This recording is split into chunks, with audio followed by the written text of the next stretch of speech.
Hello friends, welcome to my YouTube channel. आज हम बात करेंगे थ्योरीज ऑफ लर्निंग की। So friends, theories of learning में हम बात करेंगे Pavlov theory of classical conditioning की, और साथ में बात करेंगे हम ऑपरेंट कंडीशनिंग की, और बाद में हम इन दोनों का जो है एजुकेशनल इम्प्लीकेशन देखेंगे और इन दोनों में हम डिफरेंस करेंगे। तो वीडियो के एंड तक ज़रूर बने रहें। सो फ्रेंड्स, चलो स्टार्ट करते हैं without time wasting. So first है हमारी Pavlov theory of classical conditioning. ये थ्योरी जो है इसे हम पावलोव थ्योरी के नाम से भी जानते हैं, और कई बार एग्जाम में क्लासिकल कंडीशनिंग के नाम से भी ये थ्योरी आ जाती है। सो फ्रेंड्स, ये थ्योरी जो है वो पी पावलोव, जो कि रूसी मनोवैज्ञानिक थे, साइकोलॉजिस्ट थे, उन्होंने ये थ्योरी दी थी।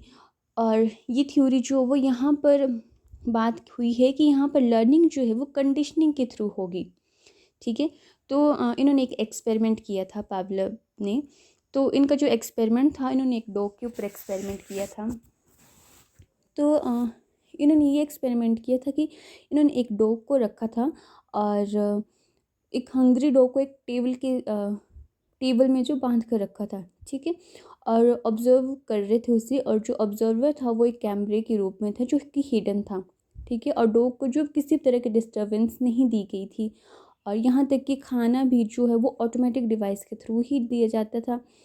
तो इसमें इन्होंने क्या किया कि डॉग की जो स्लाइवा ग्लैंड्स होती है, लार ग्रंथि होती है, तो डॉग की स्लाइवरी ग्लैंड की जो वो रिसर्च करने के लिए जो बहुत से इन्होंने जो वो एक्सपेरिमेंट किए थे। तो उन्होंने अपनी रिसर्च में पाया कि उसके सामने उन्होंने खाना रखा, और खाना रखते ही जो वो डॉग के सामने जब वो खाना आता था तो उसके मुंह में से जो वो लार आने लगती थी। तो जो डॉग की जो स्लाइवा ग्लैंड को जो ऑपरेट किया गया था, और वो सब कनेक्ट किया गया था एक ट्यूब के साथ। ठीक है। क्योंकि जैसे ही स्लाइवेशन हो उस स्टिमुलस को देखकर, तो ट्यूब में जो वो स्लाइवा जो कलेक्ट कर लिया जाता था और उसे फिर मेज़र किया जाता था। ठीक है। तो ये तो नेचुरल रिस्पॉन्स होता है, क्योंकि जब भी हम डॉग को हम फूड दिखाते हैं तो उसके मुंह से जो वो लार यानी कि स्लाइवा आती ही है, ये तो नेचुरल रिस्पॉन्स है। तो उनके एक्सपेरिमेंट के अकॉर्डिंग यही था कि नेचुरल स्टिमुलस क्या था, नेचुरल स्टिमुलस जो था फूड था, यानी कि, और फूड को देख के जो वो उसके मुंह से जो लार आती थी, स्लाइवेशन होती थी, वो नेचुरल रिस्पॉन्स था। सो फ्रेंड्स, ये देखिए मैंने लिखा हुआ है, देखिए नेचुरल स्टिमुलस जो है वो फूड है, एंड नेचुरल रिस्पॉन्स जो है वो स्लाइवेशन है। ठीक है। तो हम देखते हैं कि अकॉर्डिंग टू एक्सपेरिमेंट क्या हुआ। तो अकॉर्डिंग टू एक्सपेरिमेंट हुआ कि जब डॉग को फूड दिया जाता था तो एक बेल बजाई जाती थी। उससे पहले जैसे ही बेल बजानी, फिर खाना दे दिया जाता था कुछ ही सेकंड में। फिर ऐसे ही होता रहा इस एक्सपेरिमेंट में।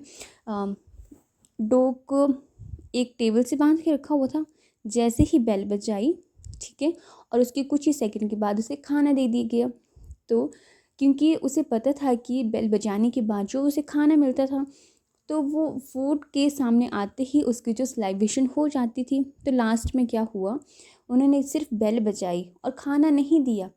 लेकिन क्योंकि डॉग को पता है कि बेल बजने के बाद कुछ ही सेकंड में खाना आ जाता है, तो स्लाइवेशन तो नेचुरल है, लेकिन उसे खाना नहीं दिया गया, लेकिन फिर भी नेचुरल रिस्पॉन्स मिला, क्योंकि डॉग जानता है कि बेल बजने के बाद उसे खाना मिलता ही है। तो नेचुरल रिस्पॉन्स जो है वो मिला ही। सो जो अननेचुरल स्टिमुलस है वो है रिंगिंग द बेल। ठीक है फ्रेंड्स। और जो नेचुरल स्टिमुलस है वो है फूड, एंड देन रिस्पॉन्स जो है स्लाइवा।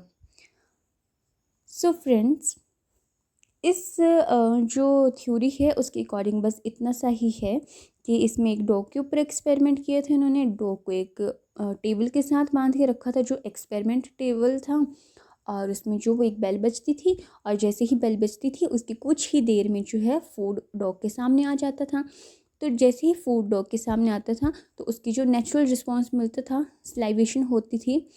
ठीक है फ्रेंड्स। तो नेचुरल स्टिमुलस है इसमें हमारा फूड, एंड नेचुरल रिस्पॉन्स है स्लाइवेशन।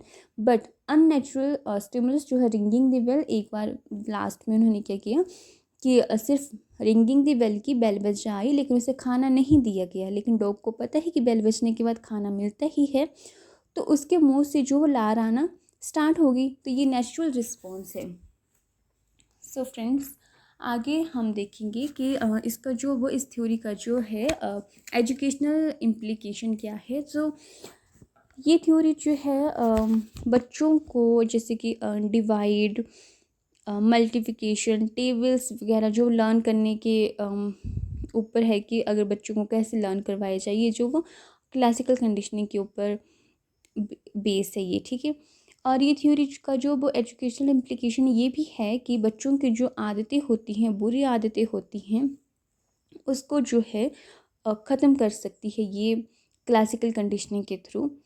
और जो बच्चे होते हैं उनमें से भी मैक्सिमम से जितनी भी हैबिट्स होती हैं उनका जो निर्माण है वो क्लासिकल थ्योरी के सिद्धांत के आधार पर ही किया जा सकता है। यानी कि बच्चों की जो सफाई वगैरह से रहने की जो आदत होती है, समय की जो पाबंदी होती है, और बड़ों के रिस्पेक्ट करना जैसी अच्छी आदतें जो होती हैं वो इस सिद्धांत के अकॉर्डिंग ही होती हैं। इस सिद्धांत का जो व्यवहारिक परिणाम यही है।